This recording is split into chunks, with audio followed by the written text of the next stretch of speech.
On the morning of August 17, 52, 15 men across 3 counties in East Tennessee woke up for the last time. Within 72 hours, all of them would be dead. The cause? Not a disease outbreak, not a chemical spill, not even a deliberate act of violence in the way you might imagine it.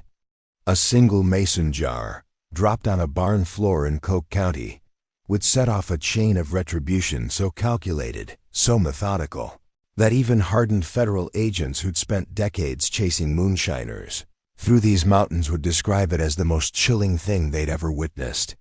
The reason wasn't money. It wasn't territory. It was something far more dangerous in the world of illegal whiskey: disrespect. And in the hollers and ridges of the Smoky Mountains, where your word was your bond and your reputation was your currency, disrespect was a debt that had to be paid in full. If you have the courage to hear this story, leave your like and subscribe to the channel.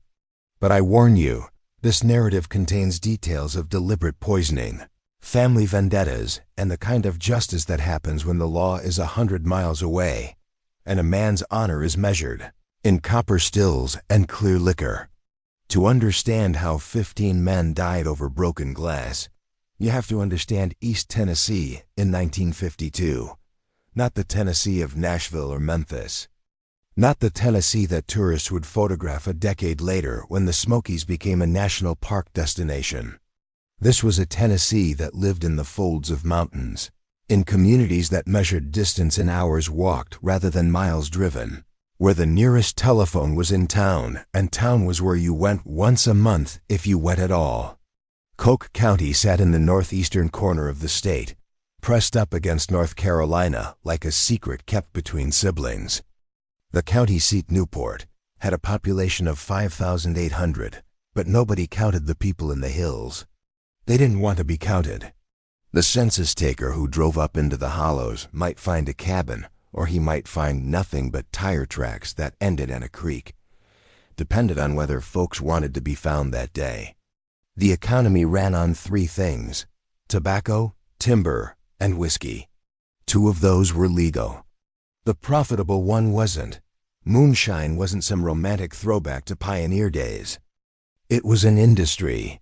In Coke County alone, federal agents estimated there were at least 200 active stills in operation.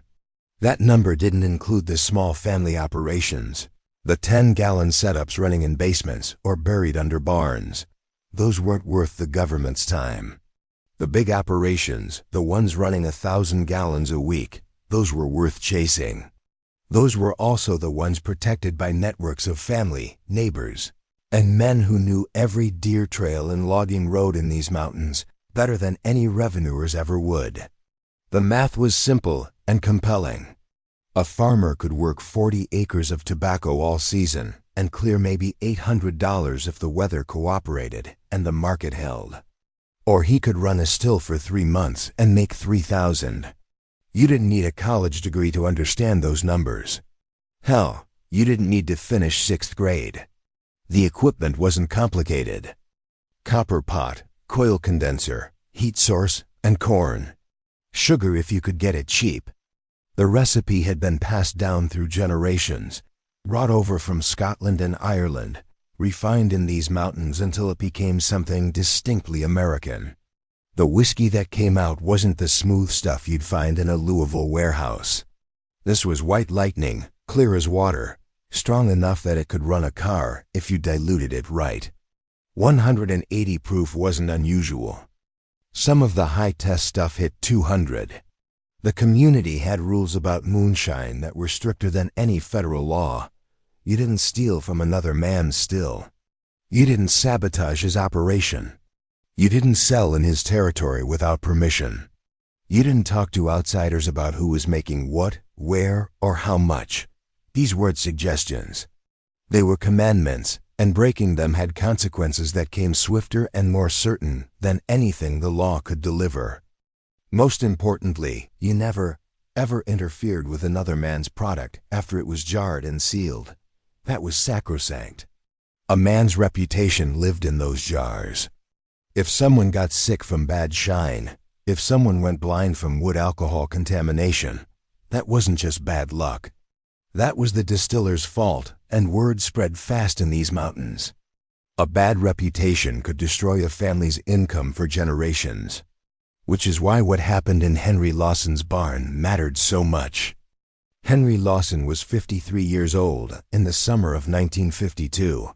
He stood 6 feet tall, which was notable in a time and place where most men topped out around 5'8" due to poor childhood nutrition. He'd been born in the house his grandfather built in 1891, delivered by a midwife who arrived on horseback through a thunderstorm. The same house where he'd raised 4 children, buried a wife to influenza in 1945, and run a whiskey operation that had supplied half of Coke County for nearly 30 years. He woke at 4:30 every morning, same as he had since he was 12 years old. Made coffee in an emel pot on a wood stove, the same pot his mother had used. Drank it black with 1 spoon of sugar while looking out the kitchen window at mountains that went purple-blue in the pre-dawn light. In summer, the hollers filled with mist that hung there until 9 or 10 in the morning, turning the landscape into something that looked like the world was still being created, shapes emerging from formlessness as the sun burned through. His hands were scarred from decades of handling copper and fire. 3 fingers on his left hand were crooked from breaks that had healed wrong, because you didn't go to a doctor for something like a finger. You splinted it yourself and kept working. His face had the weathered quality of someone who'd spent his life outdoors. Lines carved deep around his eyes from squinting at still fires and watching for revenuers on ridgelines. Henry's operation was substantial. 2 stills running simultaneously, both hidden in different locations 2 miles apart. The main still was in a cave system that ran through the mountain behind his property, accessible only through a crawl space that opened up into a cavern large enough to stand in. The secondary still was simpler, set up in a dry creek bed 3 miles north, camouflaged with brush and rigged to be abandoned in 30 seconds if necessary. Between the two, he produced roughly 800 gallons a month. His product was known for its quality. Smooth for moonshine, aged for 2 weeks in charred oak barrels he made himself, cut to a consistent 160 proof. People in Newport would ask for Lawson's by name. His jars had a reputation: clean high, no headache the next morning, no blindness or poisoning. In a business where quality control was the difference between repeat customers and dead ones, Henry took pride in his work. He employed 4 men regularly. His son, Thomas, 29, who'd learned the trade the same way Henry had learned it from his father. His nephew, Wade, who handled distribution down to the valley. And 2 hired hands, the Carter brothers, who did the heavy work of hauling supplies up the mountain and finished product down. Everything ran smoothly. Henry paid his protection money to the sheriff's office, $100 a month delivered in an envelope by Wade. The revenuers knew about his operation. Everyone knew, but proving it and catching him in the act were different things. He'd been raided twice in 30 years. Both times they'd found nothing but tobacco and timber. Then there was Virgil McCready. Virgil was 46, shorter than Henry by 4 inches but built like a stump, all compact muscle and coiled tension. He'd grown up in the next holler over, close enough that he and Henry had gone to the same one-room schoolhouse as boys, back when the county still bothered sending a teacher up into the mountains. They'd been friends once, had hunted together, helped each other with harvests, attended the same church on the rare Sundays when the traveling preacher made it up the mountain. That friendship had died in 1947 over a boundary dispute that had nothing to do with moonshine. Henry's pigs had gotten loose and rooted up Virgil's tobacco seedlings. $20 worth of damage, maybe 30. Henry had offered to pay. Virgil had refused, said it wasn't about the money, but about keeping your animals penned. Words were exchanged. Insults about competence, about intelligence, about family. The kind of words that couldn't be taken back once spoken. They hadn't talked in 5 years. Their properties shared a boundary line that ran for half a mile through thick forest. Neither man crossed it. Their families didn't intermingle. When they saw each other in Newport, they looked through each other like glass. Virgil ran his own operation, smaller than Henry's but still substantial. Maybe 400 gallons a month. His whiskey was harsher, less refined, but cheaper. He'd carved out his own customer base, mostly folks who cared more about price than smoothness. There was room for both operations. The market was big enough. This wasn't about competition. On August 12, 1952, a Tuesday, Thomas Lawson was in his father's barn transferring finished product into mason jars for distribution. The barn sat 200 yards from the main house, weathered wood that had gone gray from decades of sun and rain. Inside, it smelled like hay and old timber and the sweet sharp scent of corn whiskey. Light came through gaps in the boards, creating stripes of dusty gold across the dirt floor. The process was methodical. Pour from the jug into the jar using a funnel. Fill to exactly 3 inches from the top. Wipe the rim clean. Screw the lid on tight. Check the seal. Stack in the wooden crate. 12 jars per crate. Newspaper between each layer to prevent clinking. Thomas had done this hundreds of times. His hands moved with the efficiency of repetition. He was alone. This was important later, when people tried to piece together what happened. Wade was in town. The Carter brothers were working the timber stand on the north property. Henry was at the main still, running a batch. Thomas was by himself with 60 gallons of product to jar and no witnesses to what came next. The door opened. Thomas looked up, squinting against the sudden rectangle of bright sunlight. A figure stood in the doorway, backlit so Thomas couldn't see the face clearly. He assumed it was his father returning early or maybe Wade back from town. Need any help? The figure asked. The voice was familiar, but Thomas couldn't place it immediately. Not his father, not Wade. Someone from the area, though. The accent was right, the cadence of mountain speech. Nearly done, Thomas called back. Just got one more crate to fill. The figure stepped inside. As Thomas's eyes adjusted, he recognized Virgil McCready's youngest son, Daniel. 21 years old, thin as a fence post, with his father's dark hair and his mother's nervous energy. Daniel had always been friendly enough despite the feud between their fathers. He'd nod to Thomas in town, even exchange a few words about weather or hunting season. Heard you might need someone to help with distribution, Daniel said, moving deeper into the barn. Wade's been talking about quitting, moving to Knoxville. This was news to Thomas. Wade hadn't mentioned anything about leaving. But information traveled strange paths in these mountains. Maybe Daniel had heard something Thomas hadn't. I'll ask my daddy, Thomas said, turning back to his work. But we're pretty set right now. Mind if I wait? Walk back with you to the house? Been meaning to talk to your father about something anyway, Thomas shrugged. Suit yourself. Daniel wandered around the barn with the aimless quality of someone killing time. He picked up tools, examined them, set them down. Ran his hand along the workbench Henry had built 40 years ago. Looked up at the hayloft. Normal behavior for someone with nothing particular to do. Thomas finished filling the last jar, wiped the rim, sealed it. Placed it carefully in the crate. 59 jars total, just under 60 gallons of Lawson's finest. Each jar worth $3 wholesale, more if you sold retail. $177 in that crate, which represented about $20 of supplies and 40 hours of careful work. The markup was why people did this despite the risk. He bent down to lift the crate. Heavy, maybe 60 pounds with the wood and glass. As he straightened, his boot caught on uneven ground. He stumbled, not badly, just enough to shift his weight awkwardly. The crate tilted. Thomas overcorrected.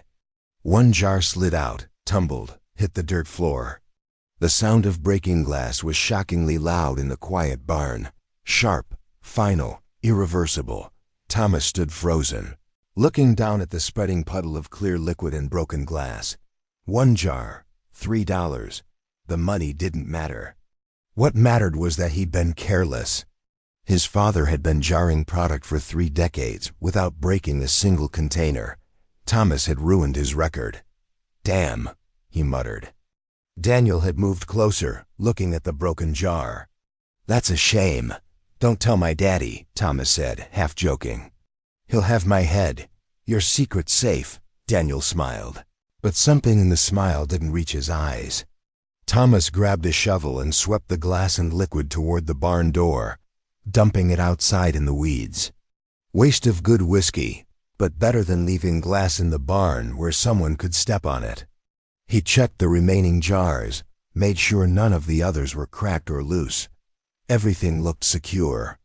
Daniel watched the entire process with an intensity that Thomas registered but didn't think about. Later, he'd remember that look. The way Daniel's eyes tracked every movement. The way he seemed to be memorizing details. They walked back to the main house together, Daniel talking about the weather, about how dry it had been, about whether they'd get rain before September. Normal conversation, nothing remarkable. When they reached the house, Henry was on the porch, and Daniel's entire demeanor changed. The friendliness evaporated. He nodded once formally, didn't say a word, turned and walked back down the trail toward the boundary line. Henry watched him go. What did he want? Nothing, really. Just passing through. 4 days later, on Saturday morning, August 16th, the first man got sick. His name was Raymond Tucker, 58 years old, a farmer who supplemented his tobacco income by running a small still. He'd bought 2 gallons of Lawson's product 3 days earlier from Wade, serving as a middleman to distribute to a handful of customers in the valley. Raymond had sampled his purchase. As was customary, you tested what you sold to make sure you weren't passing off bad product, and thought nothing of it. Good shine, clean finish, everything you'd expect from Lawson's. But Saturday morning, Raymond woke with a headache that felt like an ice pick through his right eye. His vision was blurred. His stomach cramped so badly he couldn't stand up straight. His wife, Martha, found him on the kitchen floor at 6:15, conscious but unable to speak clearly. His words came out slurred, confused, like he was drunk despite being stone sober. Martha sent their son running to the neighbor's house to use the telephone. Dr. Hendricks arrived 40 minutes later, a country doctor who'd seen everything from snake bites to chainsaw accidents to childbirth in barns. He examined Raymond, checked his pupils, took his pulse, smelled his breath. "Has he been drinking?" Dr. Hendricks asked. "Some," Martha admitted. "But not enough for this. What did he drink?" She showed him the jar. Clear liquid, professionally sealed, nothing unusual about it. The doctor opened it, sniffed carefully, then poured a small amount into a glass and held it up to the light. "Where did you get this?" "Wade Lawson brought it by," Martha said. Same as always, Dr. Hendricks set the glass down carefully. "Don't drink any more of it. Don't give it to anyone else. I need to take this with me." Raymond Tucker died at 2:30 that afternoon. The death certificate would list the cause as methanol poisoning. His kidneys had shut down. His liver had failed. The methanol had metabolized into formaldehyde and formic acid, eating him from the inside out. There was no antidote, no treatment, nothing Dr. Hendricks could do except watch a man die slowly and painfully over the course of 8 hours. By Sunday morning, 3 more men were sick. By Sunday evening, 2 of them were dead. By Monday at noon, the number had climbed to 7 dead, with 5 more showing symptoms. All of them had one thing in common. They'd purchased or consumed whiskey from Henry Lawson's operation within the last week. The news spread through the mountains faster than the poison that was killing people. Wade was the one who brought it to Henry, driving up the mountain road at a speed that sent dust boiling behind his truck. He found Henry at the main still, checking the mash temperature. "Daddy, we got a problem." Henry looked up from the thermometer. "What kind of problem?" "Raymond Tucker's dead. So's Billy Overton and James McCall. Doc Hendricks says it's the whiskey." The thermometer slipped from Henry's hand. hit the ground, shattered. He stared at Wade like his nephew had started speaking a foreign language. "That's impossible. Daddy, they're testing the jars. Every man that's died or gotten sick, they all bought from us this week. I've been making whiskey for 30 years, Henry said quietly. Never poisoned nobody. Never even made anybody sick except from drinking too much, which ain't my fault. I know that. You know that. But Doc Hendricks has 7 dead bodies and more coming. And they all trace back to your product." Henry drove to Newport that afternoon, broke his cardinal rule about staying away from town when there might be trouble. He needed to talk to Dr. Hendricks, needed to understand what was happening.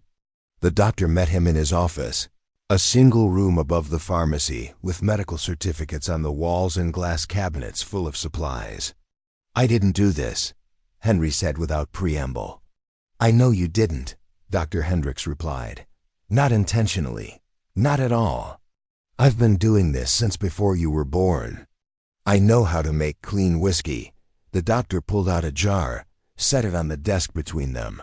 One of Henry's jars, seal still intact. "This came from Raymond Tucker's house. I sent it to a lab in Knoxville. The results came back this morning.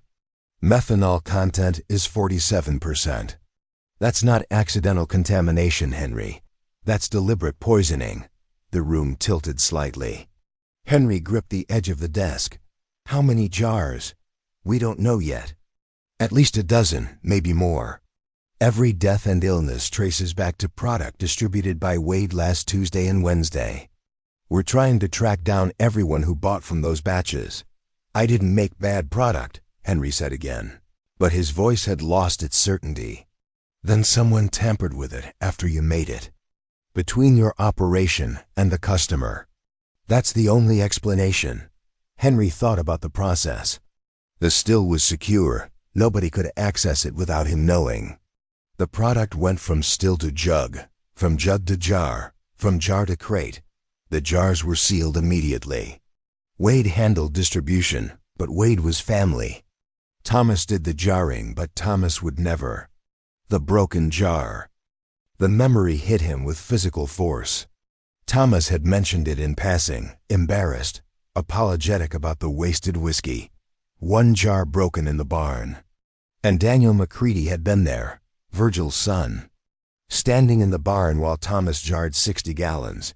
"I need to go," Henry said, standing abruptly. "Henry, the sheriff wants to talk to you. Federal agents are coming from Knoxville. This isn't something you can handle yourself." But Henry was already leaving, his boots loud on the wooden stairs. By the time Dr. Hendricks reached the street, Henry's truck was turning the corner, heading back toward the mountain. The pieces fell into place during the drive home.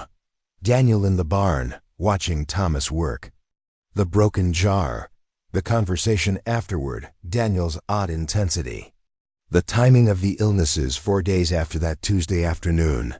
Someone had tampered with the jars. Not all of them, that would have been obvious immediately. Just enough to cause deaths, to ruin Henry's reputation, to destroy his business.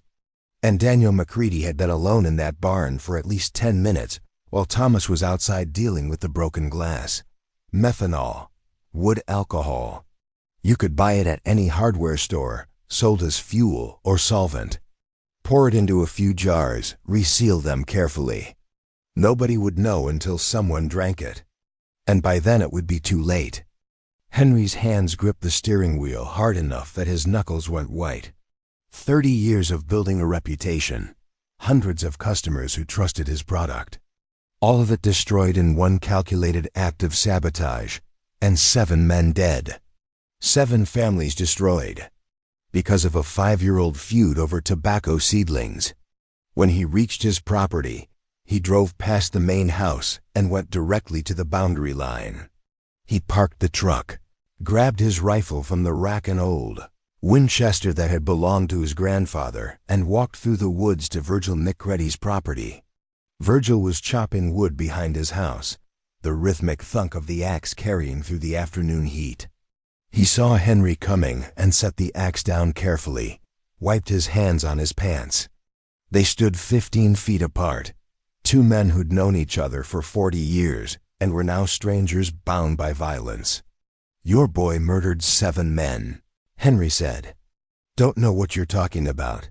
"Daniel, Tuesday afternoon. He was in my barn while Thomas was jarring product. He poisoned the whiskey." Virgil's face showed nothing. "That's a serious accusation. It's the truth. And you know it's the truth.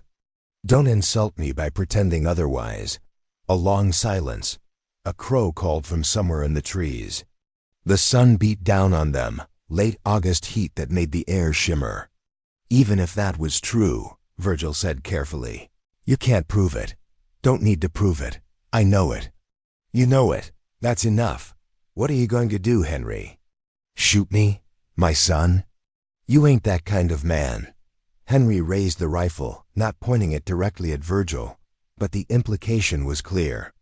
"You'd be surprised what kind of man I can be when someone murders my customers, ruins my reputation, destroys everything I built."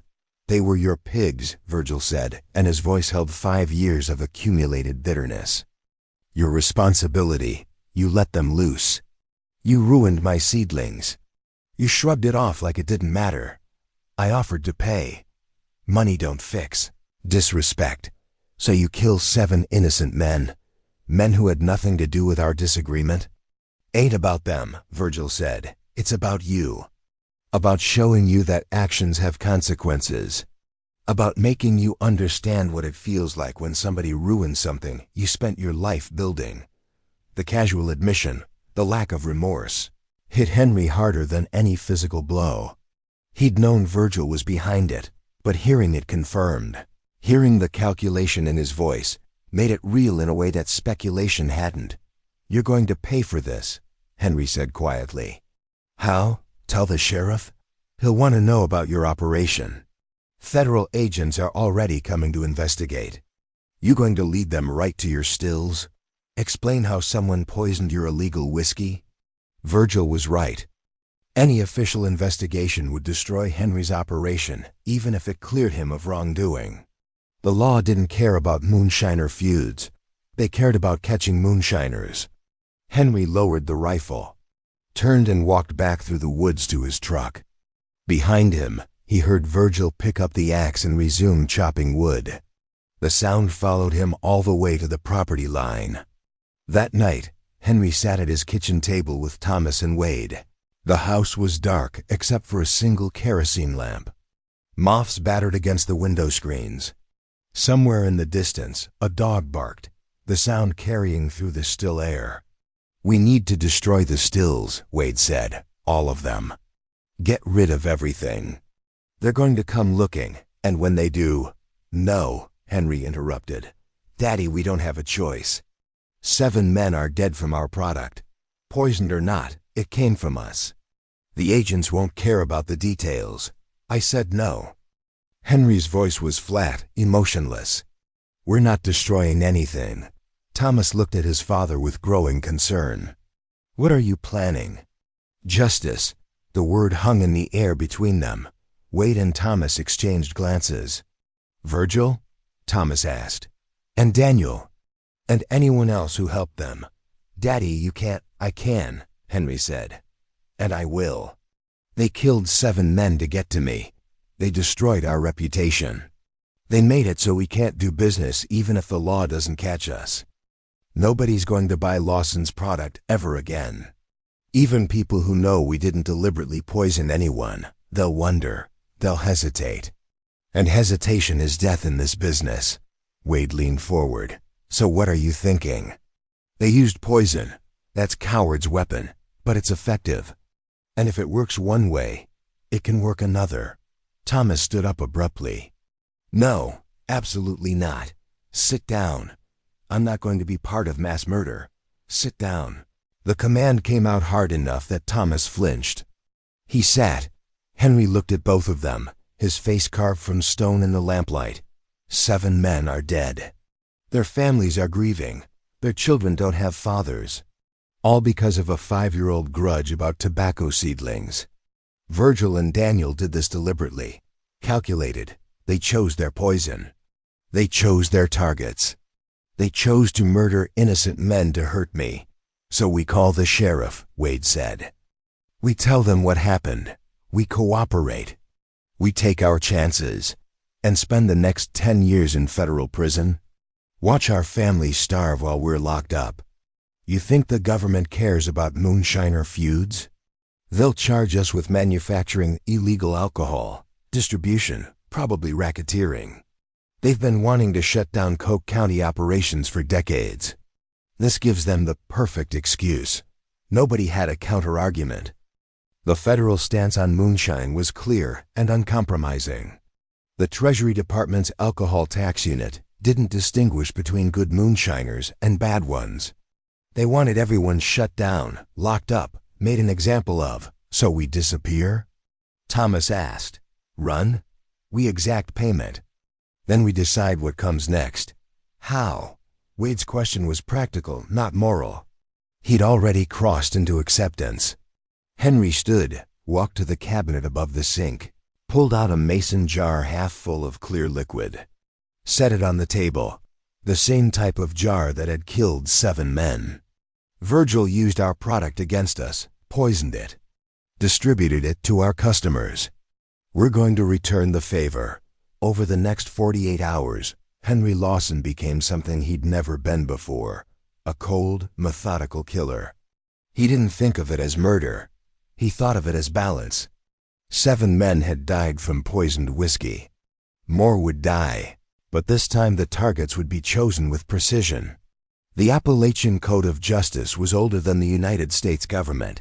It predated federal law, state law, county law.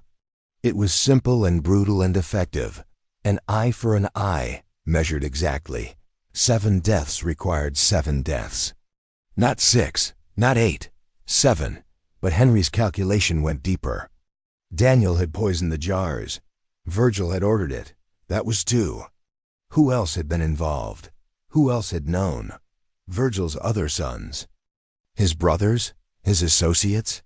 Henry spent 2 days asking quiet questions, calling in favors, piecing together the conspiracy. The picture that emerged was larger than he'd expected. This wasn't just Virgil and Daniel. This was a coordinated attack involving Virgil's entire operation. Daniel had poisoned the jars, but he'd needed help. His older brother, Marcus, had kept watch outside the barn. Virgil's brother, Eugene, had provided the methanol, purchasing it from a hardware store in Knoxville using a fake name.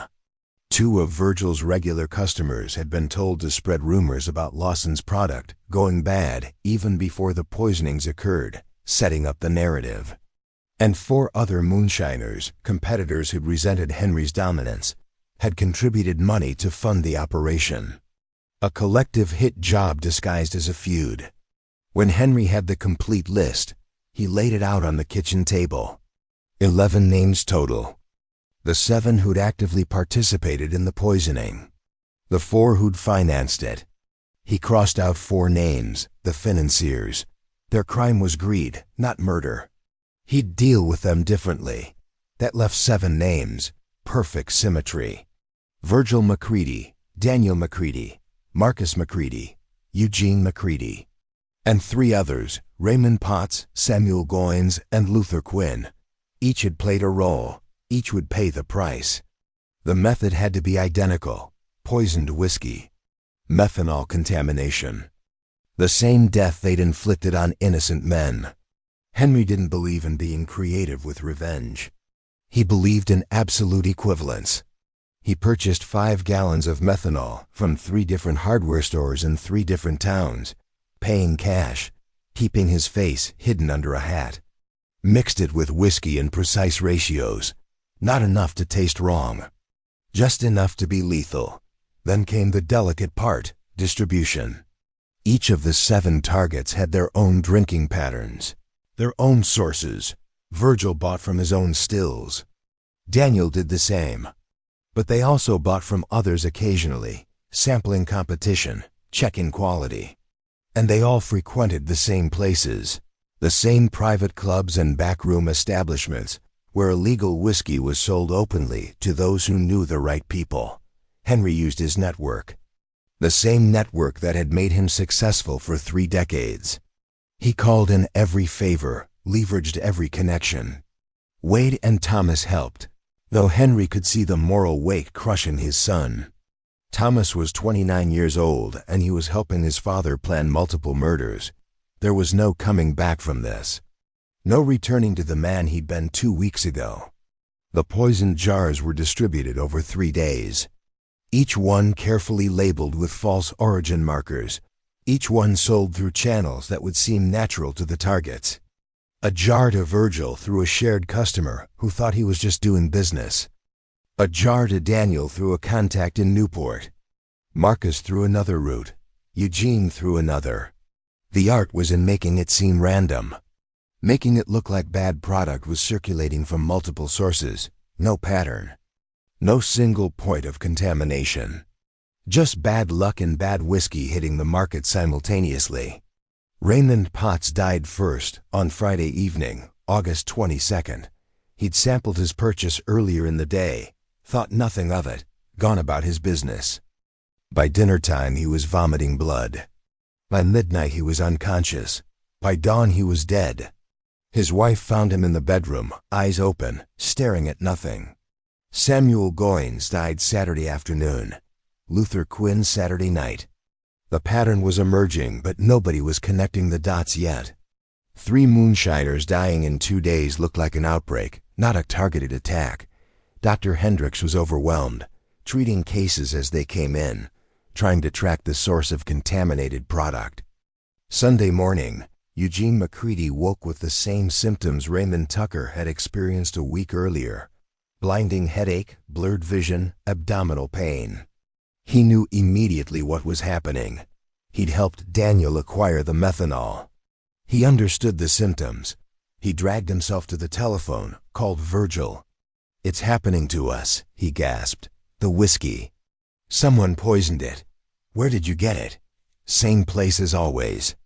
Eddie's place in Newport." Virgil's mind raced. Eddie's place was neutral territory, a distribution point used by multiple producers, no single source. Could be coincidence. Could be Henry's revenge.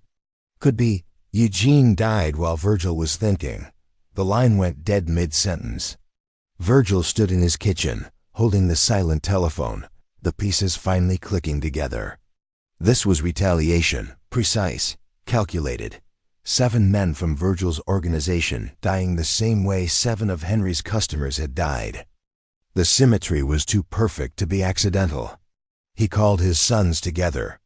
Daniel, Marcus, his youngest Peter, who hadn't been involved in the original poisoning. They gathered in the living room, and Virgil explained what was happening.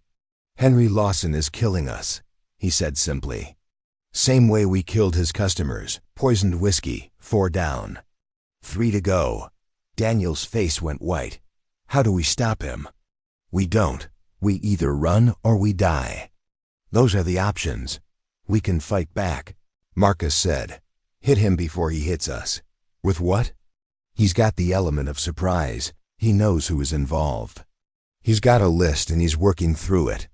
By the time we figure out how he's distributing the poison, we'll all be dead. The smart move was to run. Pack up. Disappear into the mountains or head to another state. Start over somewhere the Lawson name meant nothing, but running meant admitting defeat. Meant living the rest of their lives looking over their shoulders. Meant Henry Lawson won. Virgil couldn't accept that. 5 years of resentment. 5 years of watching Henry prosper while Virgil struggled. 5 years of being treated like the inferior neighbor. All of it crystallized into stubborn pride. He'd started this, he'd finish it. We kill Henry, Virgil decided. Direct, no poison, no tricks. We end him tonight. Daniel shook his head. "Daddy, if we do that, his people will come after us. His son, his nephew. It'll never end." "It'll never end anyway. This vendetta has roots now. Deep roots. Only way to stop it is to cut out the heart. Henry's the heart. We remove him, the rest falls apart." It was flawed logic born of desperation, but desperate men don't think clearly. They loaded rifles, checked ammunition, made their plan. They'd drive to Henry's property after dark, surround the house. Set fire to it if necessary. Force him out. Kill him and anyone who stood with him. Simple, direct, violent. Exactly the kind of plan that gets men killed. But Henry Lawson wasn't at his house that evening. He was at Dr. Hendrick's office in Newport, sitting in the same chair he'd sat in a week earlier when this all began.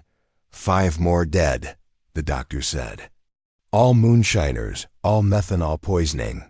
All from different sources but the same pattern. Someone is systematically targeting specific people. I know, Henry said. Dr. Hendrick studied him carefully. Did you do this? Does it matter? Morally, yes. Legally? The sheriff and the federal agents would say yes. Practically, the doctor shrugged. 7 innocent men died from poisoned whiskey that came from your operation. Now 5 guilty men have died the same way. Some might call that justice. Not justice, Henry corrected.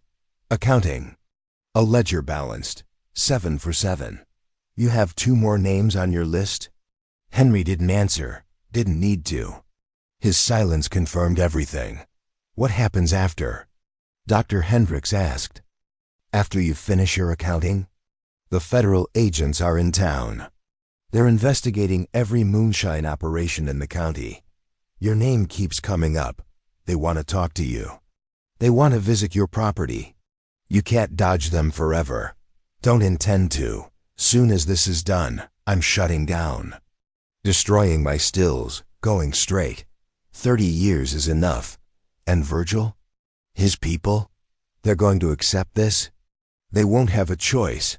But even as Henry said it, he felt the weight of prediction. This wouldn't end cleanly. Feuds never did. They spiraled outward, generation after generation, until nobody remembered what started them. His children would inherit this conflict, their children. Bloodshed compounding like interest. The realization hit him with sudden clarity. He'd made a terrible mistake. Revenge hadn't balanced anything. It had only created new debts, new grievances, new reasons for violence. 7 innocent men were dead. 5 guilty men were dead. And at least 2 more would die before the accounting was complete. 14 lives, 14 families destroyed, all over broken glass and wounded pride. Henry stood to leave. As he reached the door, Dr. Hendricks called after him. It's not too late to stop. Henry paused, hand on the doorknob. Yes, he said quietly. It is. He drove back to his property slowly, taking the long route, watching his mirrors. The night was moonless, stars thick as spilled salt across the sky. The mountains were black silhouettes against dark blue. Beautiful in the way that dangerous things are beautiful. When he reached his house, he found it burning. Flames poured from every window, orange and furious against the night. The roof had collapsed in the center. His father's house, his grandfather's house. The place where he'd been born, where he'd raised his children, where his wife had died. A century of family history turning to ash and smoke. Thomas and Wade stood in the yard, faces lit by the fire. Both were alive. That was something. They came an hour ago, Thomas said. 3 men, Virgil and his sons, they had rifles. They set the fire and waited for us to come out. Where are they now? Thomas pointed toward the barn. They're dead. All 3 of them. Henry walked toward the barn, boots crunching on gravel. The door hung open. Inside, lit by a single lantern, lay 3 bodies, Virgil McCready, Daniel McCready, Marcus McCready, all shot multiple times. A family destroyed in a single violent encounter. They came through the woods, Wade explained, following Henry into the barn. We saw them before they saw us. Thomas got Daniel. I got Marcus, Virgil. Wade's voice trailed off. Virgil looked at the house burning and he just gave up, dropped his rifle, waited. I shot him anyway. 7 innocent dead from the original poisoning. 5 guilty dead from Henry's retaliation. 3 more dead from tonight's firefight. 15 lives ended. 15 families grieving. All because Henry Lawson couldn't control his pigs 5 years ago. The accounting was complete, the ledger balanced. The cost was incalculable. The federal agents arrived at dawn. 6 cars, 12 men, all wearing suits despite the Tennessee heat. They found Henry sitting on a stump near the burned remains of his house, staring at nothing. Thomas and Wade had already been taken into custody, arrested for the shooting. The bodies had been covered with tarps. The lead agent, a man named Morrison, stood over Henry without speaking for a long moment. Then, "Henry Lawson?" "That's me. We need to talk about your moonshine operation. About poisoned whiskey. About 14 dead bodies in 10 days. 15, Henry corrected. Virgil makes 15. 15 then. We have questions." Henry stood slowly, his joints aching. He was 53 years old, but felt ancient. "I'll tell you everything. Where the stills are. How much I produced.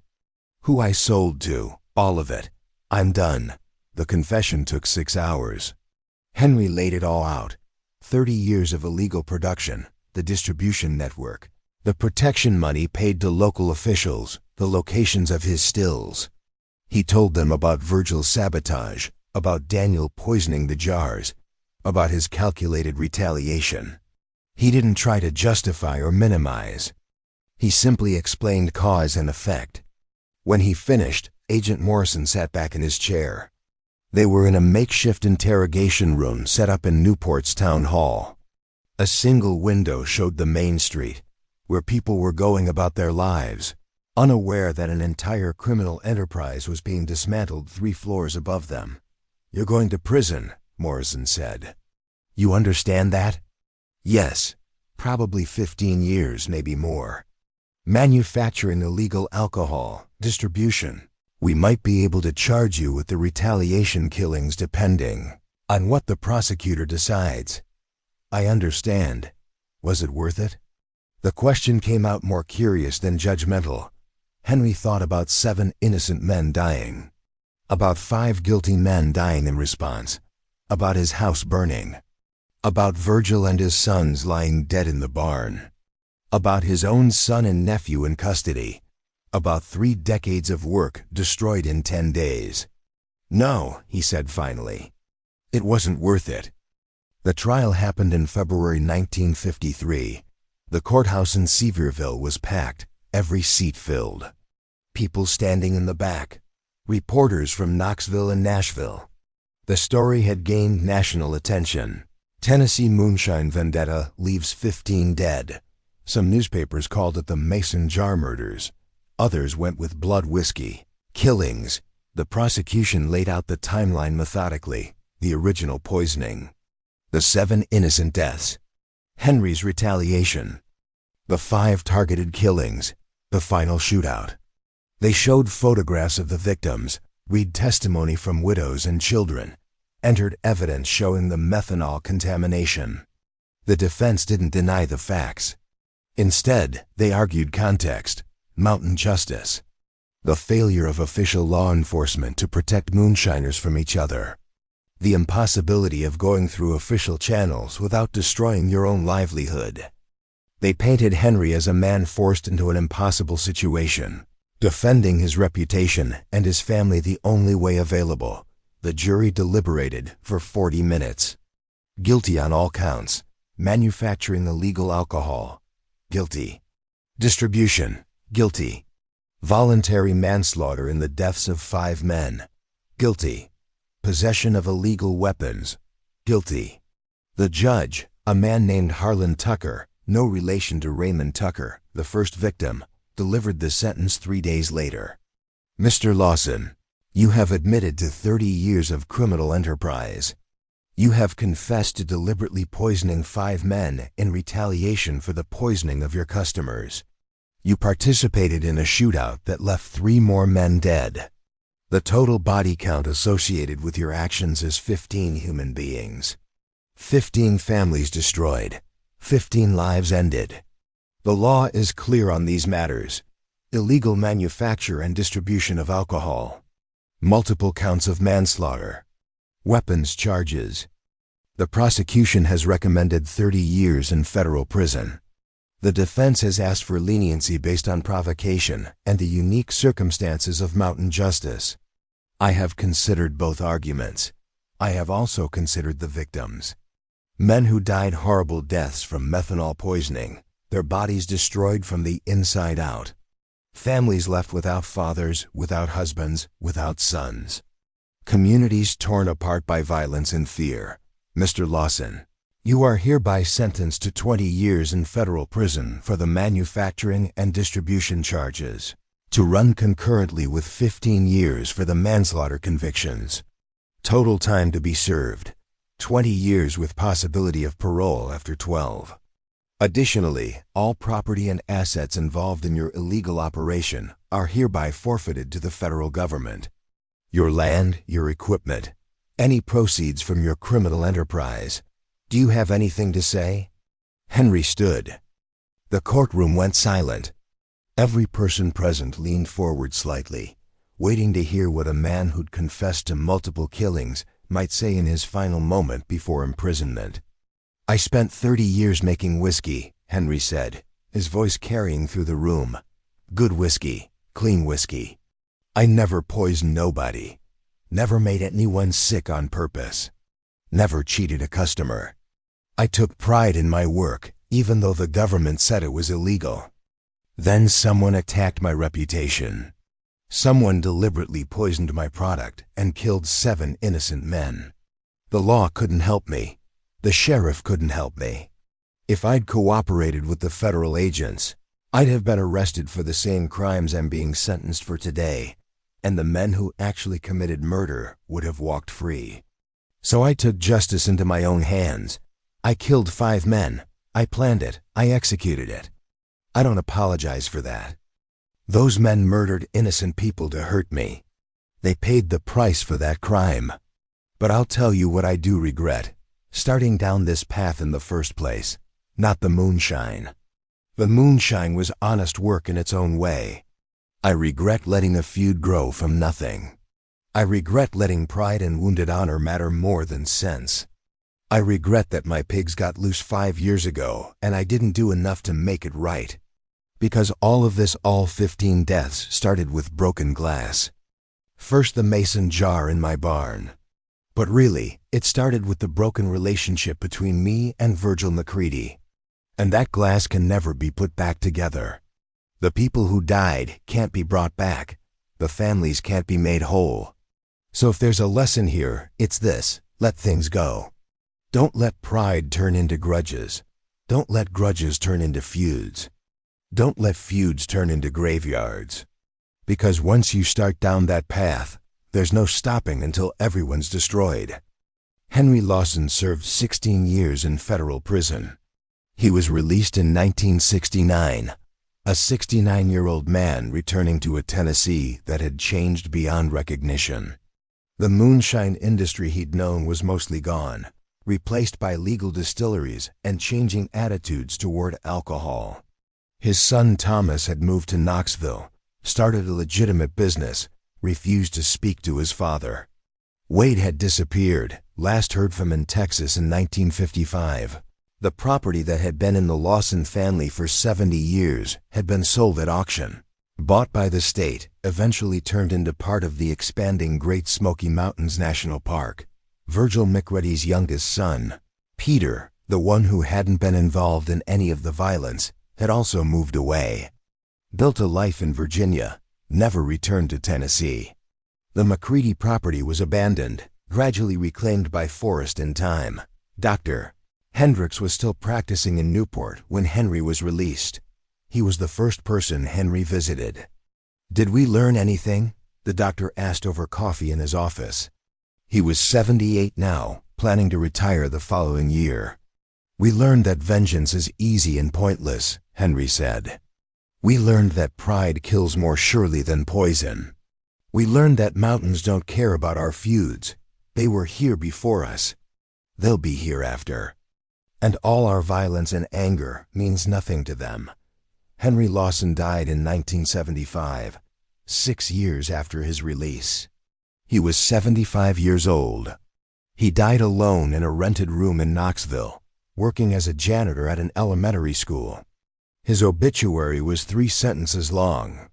It made no mention of moonshine or vendetta, or the 15 men who died because someone broke a mason jar. The story became legend in East Tennessee, a cautionary tale told in bars and around fires. The details shifted over time. Some versions added more victims, some added romance or heroism. But the core remained, proof that some breakages can never be repaired, and that the cost of revenge always exceeds its value. Until next time, remember, in the mountains, everything is connected. An insult becomes a grudge becomes a feud becomes a cemetery. And it all starts with something small, something that, in the moment, seems like it matters. Glass breaking, words spoken in anger, pride wounded. But by the time you realize how small it actually was, 15 people are dead and nothing can bring them back. The mountains remember. Even if we choose to forget,